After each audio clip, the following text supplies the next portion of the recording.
ঘরে গভীর ঘুমেছিলেন এই ইসরায়েলি। হঠাৎই ইরানের মিসাইল হামলার শব্দ। তড়িঘড়ি করে বেরিয়ে রাস্তায় আসেন তিনি। এরপর দৌড়াতে থাকেন।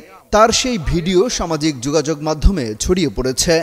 এতে দেখা যায় শুধু আন্ডারওয়্যার পরা অবস্থায় ঘরবাড়ি ছেড়ে নিরাপদ আশ্রয়ে যাওয়ার চেষ্টা করছেন তিনি। এই ভিডিও এক্সে শেয়ার করেছেন পাকিস্তানের জনপ্রিয় সাংবাদিক হামিদ মির। ক্যাপশনে খোঁচা মেরে তিনি লিখেছেন, ওহ দিস ইজ ভেরি আনফর্চুনেটলি, অর্থাৎ এটা খুবই অপ্রত্যাশিত। ইরানের পরমাণু কেন্দ্র এবং সামরিক স্থাপনায় হামলার জেরে গোটা ইসরায়েলে তাণ্ডব চালাচ্ছে তেহরান। রোববার ভোররাতেও দফায় দফায় ছোড়া হয় মিসাইল হামলা। পরিস্থিতি যেন ঘন্টায় ঘন্টায় খারাপ হচ্ছে। যে কোনো সময় ইরান তাদের পরমাণু কর্মসূচি পরীক্ষা চালিয়ে বসতে পারে বলেও শঙ্কা করা হচ্ছে।